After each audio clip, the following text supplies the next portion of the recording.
2026 সালে এসে প্রফেশনাল ভাবে কিভাবে একটা ফেসবুক পেজ খুলতে হয়, আজকের এই ভিডিওতে আমি সেই প্রসেসটা দেখাবো। ফেসবুক কিন্তু নিজেই বলছে যে আপনি যদি ফেসবুকে একটা সঠিকভাবে একটা ফেসবুক পেজ খুলতে পারেন, আপনি কিন্তু সেই পেজ থেকে ইনকাম করতে পারবেন। তো কিভাবে সঠিকভাবে ফেসবুক পেজটা খুলতে হবে মোবাইল দিয়ে, সেটা আমি আজকের এই ভিডিওতে দেখাবো। তা চলুন দেরি না করে মূল ভিডিও শুরু করা যাক। সর্বপ্রথম আপনারা আপনাদের মোবাইলে যে ফেসবুকটা আছে, ফেসবুকটাকে আপডেট করে নেবেন। সরাসরি চলে যাবেন প্লে স্টোরে, ফেসবুক লিখবেন। যদি ফেসবুকটা আপডেট চাই তাহলে আপডেট দিবেন, আর না চাইলে দেওয়ার দরকার নাই। তবে সরাসরি আমি ফেসবুকের উপর টাচ করলাম। টাচ করলে ফেসবুক আইডিটা কিন্তু আপনার সিলেক্ট থাকতে হবে, কারণ আমরা সকলেই জানি একটা ফেসবুক পেজ যদি খুলতে হয় তাহলে কিন্তু সেটা ফেসবুক আইডির মাধ্যমে খুলতে হয়। একটা ফেসবুক আইডিতে একটা পেজ থাকে। তো আপনার ফেসবুক আইডিটা যদি ভালো থাকে তাহলে আপনার পেজটাও ভালো হবে। তো এই জন্য যে ফেসবুক আইডিটা সব থেকে ভালো, কোনো ধরনের রেস্ট্রিকশন নাই, কোনো ধরনের রিপোর্ট করা নাই, তো সেই ফেসবুক আইডিতে একটা পেজ খুলবেন। তো আমার এই ফেসবুক আইডিটা ভালো, যার কারণে আমি এই ফেসবুক আইডিতে একটা পেজ খুলবো। তো আমি দেখুন তীর চিহ্নতে দেখাচ্ছি, ও কর্নারে এখানে টাচ করলাম। এখানে আসার পর এখানে তীর চিহ্নতে দেখুন দেখাচ্ছি সি মোর উপরে টাচ করলাম। এখান থেকে আপনার পেজেস নামে যে অপশনটা আছে, এই পেজেস এর পরে আপনারা টাচ করবেন। এরপর উপরে দেখুন কর্নারে ক্রিয়েট নামে একটা অপশন আছে, এই ক্রিয়েটের পরে টাচ করে দিবেন। টাচ করে দেওয়ার পর এখানে দেখুন পেজ নেম, অর্থাৎ আপনি কি নামে ফেসবুক পেজটা খুলতে চান। এখানে আসার পর জাস্ট আপনি আপনার একটা পছন্দ মতো যে কোনো একটা পেজের নামটা দিয়ে দিবেন।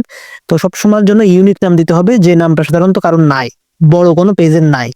তাহলে সব থেকে ভালো হবে, আপনার আইডিটা সবার সামনে শো করবে। তো আমি আমার পছন্দ মতো একটা নাম কিন্তু আমি দিয়ে দিচ্ছি। তখন আমি আমার পছন্দ মতো নামটা কিন্তু দিয়ে দিছি।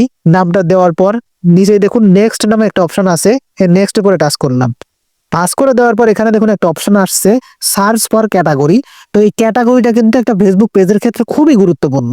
তা আপনি যদি সঠিক ক্যাটাগরি দেন তাহলে আপনার ফেসবুকে যখন আপনি কোনো ভিডিও আপলোড করবেন, আপনার ভিডিওটা অবশ্যই কিন্তু রিকমেন্ডেশন করবে ফেসবুক, অর্থাৎ আপনার ভিডিওটা কিন্তু ভাইরাল হওয়ার সম্ভাবনা অনেক বেশি থাকবে। তো ক্যাটাগরিটা কিন্তু খুবই গুরুত্বপূর্ণ। তো ক্যাটাগরিটা নিয়ে আসলে এই ভিডিওতে আমি বোঝালে ভিডিওটা অনেক বেশি বড় হয়ে যাবে।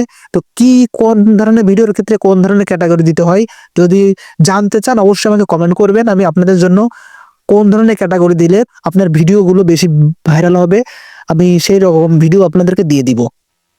তো কারণ কি, আপনি যদি সব রকমের ভিডিও আপনার পেজে করেন সেক্ষেত্রে আপনাকে ডিজিটাল ক্রিয়েটর দিতে হবে।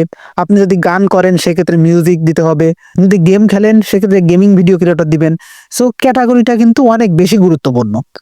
তো আমি আমার পছন্দ মতো একটা ক্যাটাগরি এখানে দিয়ে দিচ্ছি, ডিজিটাল ক্রিয়েটর। তো ডিজিটাল ক্রিয়েটর কেন দিচ্ছি, আমি এখানে সব রকমের ভিডিও এখানে আপলোড করব। ডিজিটাল ক্রিয়েটর দিলে সব রকমের ভিডিও এখানে আপলোড করা যায়। তো আমি এখান থেকে জাস্ট ডিজিটাল ক্রিয়েটর পরে টাচ করলাম। এরপর এখানে দেখুন ক্রিয়েট নামে একটা অপশন আছে, ক্রিয়েটের পরে টাচ করলাম। এরপর এখানে দেখুন জেনারেলের নিচে দেখুন বায়ো লেখা আছে। তো বায়োটা কিন্তু আপনি চাইলে এখনই দিয়ে দিতে পারেন, অর্থাৎ আপনার পেজেস নিচে কিন্তু এটা শো করবে। তো তারপর দেখুন কন্ট্যাক্ট আছে, ইমেইল আছে, ফোন নাম্বার আছে, লোকেশন আছে। তো এই সমস্ত কিছু আপনি ফিল আপ করে দিতে পারেন। তো এগুলো হচ্ছে অপশনাল, এটা দিলেও হয়, না দিলেও কিন্তু ফেসবুক পেজটা আপনি খুলতে পারবেন। তো এটা দিলে ভালো হয়, না দিলেও কোনো সমস্যা নাই। তো আমি জাস্ট কিছু দিচ্ছি না, জাস্ট নেক্সট করে টাচ করলাম। এরপর দেখুন এখানে বলতেছে যে আপনার যে পেজটা আপনি খুলতেছেন সেই পেজের একটা প্রোফাইল পিকচার দিতে বলতেছে এবং একটা কভার ফটো দিতে বলতেছে। তো আপনি আপনার পছন্দ মতো যে কোনো একটা প্রোফাইল পিকচার বা কভার ফটো দিবেন। তবে নিজের ছবি দেওয়াটা চেষ্টা করবেন। নিজের ছবি যখন দিবেন তখন আপনার ভিডিওটা বা আপনার আইডিটা বেশি গ্রো হবে, আপনার আইডিটা বেশি মানুষের কাছে যাবে। ফেসবুক ভাববে যে আপনি নিজস্বভাবে ফেসবুক এই পেজটা আপনি ক্রিয়েট করছেন, কোনো ফেক না, রিয়েল ভাববে। সেক্ষেত্রে আপনার ফেসবুক আইডিটা বেশি বেশি সাজেস্ট করবে। এই জন্য আপনি অবশ্যই নিজের ছবি দেওয়ার চেষ্টা করবেন। তো আমি আপাতত আমার কোনো প্রোফাইল পিকচার নাই, যার কারণে আমি কিছু দিচ্ছি না। তো কিভাবে আপলোড করতে হয় ছবি এটা আপনারা সকলেই জানেন, আমি জানি। তো এরপর আমি দেখুন নেক্সট নামে যে অপশনটা আছে, নেক্সট উপরে টাচ করলাম। তো এখানে আমাকে বলছে ইনভাইট করতে। ইনভাইট মানে আপনি যে ফেসবুক পেজটা খুলছেন তা এখন পর্যন্ত কেউ জানে না। ধরেন আপনি কোনো একটা ভিডিও আপলোড করছেন, আপনার ভিডিওতে 0 ভিউজ আসবে। তো এই ক্ষেত্রে আপনাকে ইনভাইট করতে বলতেছে। তো আপনি ইনভাইট করতে পারেন। তো আমি প্রথমে কোনো ইনভাইট করব না, জাস্ট নেক্সট উপরে টাচ করলাম। এখান থেকে জাস্ট নেক্সট উপরে আমি টাচ করে দিলাম। দেখুন আমার পেজটা কিন্তু ক্রিয়েট হয়ে গেছে, ক্রিয়েট হয়ে অটোমেটিক্যালি কিন্তু দেখুন লগ ইন হচ্ছে। তারপরে আমি নেক্সটের উপরে টাচ করলাম নিচেই, আবারও নেক্সটে টাচ করলাম, আবারও নেক্সটে টাচ করলাম।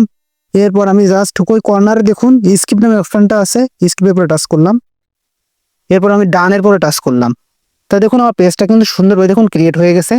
এরপর দেখুন আমার যে লোগোটার উপর টাচ করি, টাচ করে দেওয়ার পর দেখুন আমার পেজটা কিন্তু শো করতেছে অ্যাংরি বার্ড। এটা কিন্তু আমার ফেসবুক পেজটা কিন্তু একদম প্রফেশনাল ভাবে কিন্তু খোলা হয়েছে। এখন হচ্ছে জাস্ট আমি এখানে cover photo, profile picture, just এই জিনিসগুলো যদি দিই আমার পেজটা কিন্তু একদম 26 সালের সব থেকে লেটেস্ট ভাবে আমি পেজটা কিন্তু খুলছি। এই পেজে যদি আপনি এখন থেকে কোনো ধরনের ভিডিও আপলোড করেন, ছবি আপলোড করেন, কয়েকদিনের ভিতরে কিন্তু আপনার ফেসবুক পেজটা ভাইরাল হয়ে যাবে এবং আপনার ভিডিওগুলো ভাইরাল হয়ে যাবে। জাস্ট এইভাবে কিন্তু ফেসবুক পেজটা খুলতে হবে। এই ছিল আজকের এই ভিডিওটি ভালো লাগলে অবশ্যই লাইক, কমেন্ট এবং শেয়ার করতে ভুলবেন না। টেকনোলজি সম্পর্কিত যে কোনো ভিডিও পেতে অবশ্যই আমার ফেসবুক পেজ এবং ইউটিউবের কমেন্ট বক্সে কমেন্ট করবেন। এই ভিডিওটা অবশ্যই আপনাদের ফেসবুকের টাইমলাইনে শেয়ার করে রাখবেন। 2026 সালে এই ফেসবুক পেজ নিয়ে এই ভিডিওটা যদি শেয়ার করে রাখেন তাহলে কিন্তু অনেক মানুষের কিন্তু উপকারে আসবে। অনেকেই কিন্তু সঠিকভাবে ফেসবুক পেজটা খুলতে পারবে। এরকম সুন্দর সুন্দর ভিডিও পেতে অবশ্যই আমার এই ইউটিউব চ্যানেলটিকে সাবস্ক্রাইব করে পাশে থাকবেন। আজকের মতো আমি সজীব বিদায় নিচ্ছি। আল্লাহ হাফেজ।